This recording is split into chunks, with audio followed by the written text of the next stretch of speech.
I'm Jen, and welcome to my channel. I'm a woman in long-term recovery. I'm also a CARC, a SERPA, a rape crisis counselor, and an Arcan trainer, as well as a syringe peer. If you are looking to find out what any of those mean, please look at my description box down below, and you will find a bunch of videos that I did. One that will explain how I got all those certifications, and in New York State, because that's the state that I live in. You'll also find the link to Smack, the documentary that I've been involved with. Please go ahead and check that out. And you will also find all my social media. I'll also put it up here for you guys. Maybe, you never know. And you will also find the links to my go bags. So go bags are what I help people in my local community with that just come home from incarceration, struggling, still in active addiction, the whole 9 yards. I've updated those recently to reflect the change of season that's coming up. I've put some like hats, gloves, scarves, like hot hand thingies. Oh, this is Sugar. This is Bella's kitty. I guess she's needing a little love today. I also have a harm reduction wish list, which is available by request only. It's not everybody's cup of tea, and I don't want to trigger anyone, so please reach out if you would like to, because that's sorely lacking. I mean, I can't even get Sharps containers from my syringe girl now because, well, when you get COVID vaccines worldwide, those used syringes have to get put in something. And yeah, we come last. So also, just to give you guys a little update, I'm going to be, I've been working on it and I think it's ready to go. But October is Socktober. So please donate all the socks you can, because that keeps me in socks for the year. Usually 90% of the time, anyone that I meet that is homeless or experiencing the possibility of homelessness, it usually doesn't have socks. It's like the first thing that I ask. Anyway, so let's get to it. So I know there's been a lot of confusion lately about MAT, medically assisted treatment, and what the options are. And I posted a question on Instagram this last weekend. You actually wouldn't believe, oh my God, I wonder if you guys can hear her purring. I'm sorry if you can. She purrs super loud. Anyway, the questions I asked, it was just a very basic question that I asked. Don't mind, I'm using Bella's little Wi-Fi phone here. And I just said, what do you guys want to know about Matt? And you would not believe the questions that I got. I'm so glad I posted this. So one of them, I'm going to go through them now. So this is going to be your Q&A. _C Killiam. I'm, as always, going to butcher this, so bear with me, guys. You can't do medically assisted treatment on probation unless it's methadone, correct? Incorrect. Not every area has the access to Suboxone, methadone, whatever your medically assisted treatment might look like. In my area, the methadone clinic is 2.5 hours away, so that's not really accessible. Let's see. Megan R. Harmon said, how do you guys get it when you were on the streets in active addiction? So I think she's saying, if you're in active addiction, how do you start? So you would have to go see a doctor that specializes in that, or potentially go to a rehab, outpatient. I think that's what you're asking, Megan. If not, email me and I'll try and fix that for you.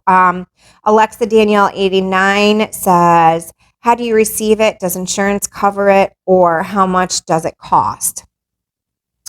So depending on what you're getting, if you're getting methadone, you go to the clinic, and then once you get to a certain amount of days in and clean tests and etc., they will give you take-home doses. Suboxone, you go to an actual X-script doctor. They have a special license that allows them to write that specific script, and then they call it into the pharmacy, and you administer it however many times a day you are, daily, twice daily, 3 times daily, whatever your prescription, whatever your recovery looks like with you and your doctor. And if insurance does cover it if you are lucky enough to have insurance. If not, there are some prescription plans. I know a lot of times I will have clients come out of jail, and I'm petrified if I don't help them get some sort of MAT till they get into rehab or whatever it is they're doing, that they will use and they will relapse. I will pay for their prescriptions out of my own pocket. Usually I will let the doctor that I work with know that this is the case, like, hey, I'm going to be paying for it. She will write for generic. And then hopefully my man here at the pharmacy in town will be there and he knows what's up and he will run through every prescription discount coupon, etc., that he can possibly find. Thank God. And he usually gets me down. So for a week script until they're able to get to the doctor or whatever it is, it usually ends up costing me on the low side, $50. On the high side, 90. Corteva, again, butchering this. Jared's not here to help me. Sorry, guys. What are your thoughts on Vivitrol? Do you think it works for alcohol use disorder? I have big thoughts on Vivitrol. I'm a huge Vivitrol supporter, cheerleader, all about it. I think it's amazing. I think it's a wonderful drug. I love it because it can't be manipulated or sold because it's already in your body. So I think that in itself, it helps with alcohol cravings. When Jared was struggling, that was the route that we were considering going for him. And I think it's wonderful and I love it. Rach 918 asked, how long does one need to be on Suboxone for heroin? There's no time limit, time frame for anybody to be on any med. Everyone's recovery is geared specifically towards them. I hate that we get all caught up in, oh, well, you've been on it for so long and da-da-da-da-da. Mind your business. I didn't become an addict overnight. I'm not going to recover and be the best I could possibly be overnight. That shit takes time and work. To be quite frank, if everyone does their due diligence before they judge people who are on MAT, just putting it out there, the recommendation is 1 year, a minimum of 1 year. So, sorry, I went off on a little tangent there, but that is the minimum. So they literally say that you should be on medically assisted treatment for a minimum of 1 year. I know people who have been on 4 years, 5 years, 9 years, people who come off in 6 months, people who never want to come off. You know, we need to stop putting the stigma forward of how medically assisted treatment is bad. It's not. Like, it just pisses me off, guys. Tomard53 says, do you feel, in your opinion, one is better than the other and why? I don't think anything is better than the other. I think whatever works for you is motherfucking amazing because you are alive. That's literally my opinion. I think there are better forms, clearer forms that make your mind clearer. Yes, because I've taken methadone, I've taken Suboxone, and they put you in the bag for a couple of days, baby. Let me tell you. So I personally, if I had to choose a form that I've never had before, I would go with Vivitrol. But not one is not better than the other. And yes, Tomard 53, to answer your question, I have done medically assisted treatment. Curtin Janice 079. How long does it take? How long is a person on meds for? I'm not sure what you mean by how long does it take? How long does it take to get an appointment? Sometimes it takes eons. Like, it's absurd how long this simple way to help human beings save their life takes. It's absurd. Hopefully in my area, if that's the case, somebody tells you about me or someone tells me about you and we can make it happen. Let's see. Same person, Curtin Janice 079. How long is the person monitored by a nurse or a doctor? Do you mean in the day or like throughout the treatment, if you will? So throughout the treatment, they have their, depending on how far along into their program they are. You know, when you first get started, you get a week's worth of Suboxone. When you first start with methadone, you go daily. With Vivitrol, it's a monthly shot, and you have to be really on point to make sure you get it on that day. Otherwise, there will be a lapse. So in all sincerity, indefinitely is the answer that it should be. Melissa Nicole 96. If you can give a brief explanation of all the options, thanks for all you do. Well, you're very welcome for all that I do. Okay. Vivitrol is a monthly shot. You get it in the booty muscle. You have to be 7 to 14 days completely abstinence from all alcohol and all opiates. They are now saying that Vivitrol is also helping with methamphetamines. Thank God, finally something is. I think it is wonderful. I think the only thing that sucks is the 7 to 14 day wait window it will put you into acute withdrawal if you go before then, and you will be the sickest you've ever been in your entire life. Horrible. Suboxone, you have to be about to be going into, like, you have to be just about to be into overdose, and then you take it. Otherwise, it'll put you into precipitated withdrawal. Sorry. What that basically just means is like the biggest, baddest withdrawal of your life. Like, your skin will hurt you. It's the most intense withdrawal of your life. And then for methadone is basically the same as Suboxone. The only thing that makes me shy away from methadone, when it first came out, it was absolutely amazing, life-changing, life-saving medication. But now, we're 10, 15, 18 years down the line since it was first developed, and we're finding out things that it does deteriorate your bones and things of that nature. So I think as we learn as a society, and the scientists and all the people that do the things, we learn, we grow, we become better, and then we go from there. This is just an example of that. It was an amazing, life-saving, life-changing medication for the time. But I think now we've come out with other things like Suboxone and now Vivitrol. And I think methadone is outdated. That's my opinion. Does it have a less, Roycius wants to know, does it have less a relapse rate? So I'm not exactly sure what that means. Does it have less of a relapse rate? I'm not sure what we're referring to. Sadly, I don't think there's such a thing. I think while you are on medically assisted treatment, that is a time to let your nerves and things like that get a rest and recuperate so you can get your mental mind right. And if you don't do the mental mind right part, the relapse is right around the corner, because the medication is only going to keep one thing in check, if that makes sense. So Tupperware and Life with Karen asks, how does it work? I think I already explained that. Mel J. Stevens said, not a question. I just want to defend Matt as a life-saving for some people. Wish everyone knew that. Baby girl, I'm right there with you. Like, I am right there with you. It is. I wish people would see that. People will put their stigma aside and stop being so goddamn judgmental. Motherfuckers are just trying to save their lives.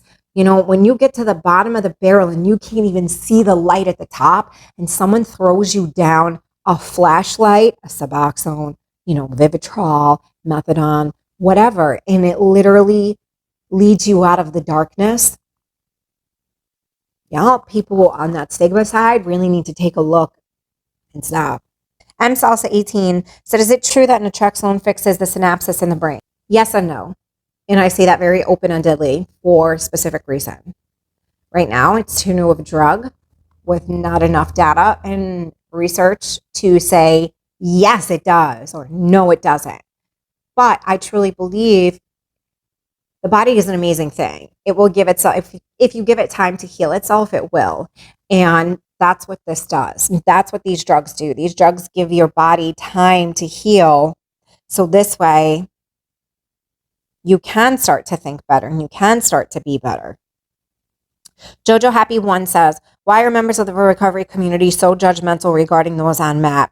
Girl, if I had a penny for every time I've been asked that, I don't know. Stigma, judgment. People get caught up in the my recovery is stronger than yours. I don't depend on a pill type thing. I do not partake in any type of medically assisted treatment right now, currently, at all. I have not in probably a decade. That's what works for me. But if working for you is taking Suboxone, Vivitrol, methadone, smoking weed, whatever, I am all about it. Like, let's get it for real. I just don't understand where this superiority complex comes in when we've all literally been walking the trash panda life of death. I mean, I just don't get it. Like, stop stigmatizing our own community. We get enough of that from everybody else. Do we have to do it to us too? I just don't get it. Just Elizabeth R. said, my psych doctor keeps asking me when I plan on getting off my subs that I've been on for 5 years, and it stresses me out. I know it shouldn't be used forever, but what does tapering look like after that long? Girl, get a new doctor. Get a new doctor. It is not up to him to tell you when you want to come off your medication. No, absolutely not. I understand. So you've been on for 5 years. You've been working on you every day for 5 years. How many other people can say that? No. The taper is rough. I'm not even going to lie. You know, you taper down. You make sure you do it the proper way. I don't know what your milligram is, but let's just say you take 8 milligrams a day, 4 in the morning, 4 at night. I would suggest a very, very slow taper. 4 in the morning, 3 at night. Do that for 2 weeks. 3 in the morning, 3 at night. Do that for 2 weeks. Slow taper. Slow taper, because you open yourself up to be vulnerable for relapse. And I don't care what your doctor says. Was he out there with you? Picky Nicky. How do you prevent your loved one from becoming dependent on meth? You don't. They become dependent while they're getting their mind right. They have to become dependent on something. And I'd rather see someone dependent on medically assisted treatment that is safe. We know what's in it. We know where it's coming from. And then we can always taper down off of a safe, comfortable, loving environment. You can't prevent certain things. You know, we're not God. We don't have that type of power in someone else's life, only ours. And to put that on ourselves, that we have to control that, is also setting yourself up for failure, because it's putting too much on you, girl. I get it. I know what you're talking about. I know who you're talking about. You just can't, unfortunately, you know. Just know that while they're taking medically assisted treatment, they're doing the best that they can, you know. That's all your questions. You guys asked some amazing questions. There's so much information out there available, you know, to surf on the web for medically assisted treatment and things like that. Please, you know, if you are one of those people who have a stigma towards other people in the recovery community who partake in medically assisted treatment, please stop and think, what if that was your mother, father, sister, brother, loved one, child, nephew, whatever? I bet you wouldn't be so full of judgment then. And just be kind to one another. We are all recovering from something. Some days are good, some days are bad. I mean, for me, my mental health has been poor lately. I'm very stressed out. I'm juggling all these employment opportunities and places that I'm doing things for. You know, my daughter is home. I'm juggling that relationship, the relationship with my husband, and just, you know, me as a woman in recovery. Let's stop being so stigma-full and start being heartful and helpful to our other fellow people in recovery. I hope you guys all had a wonderful week. And remember, we recover loudly so those behind us do not suffer in silence. Bye.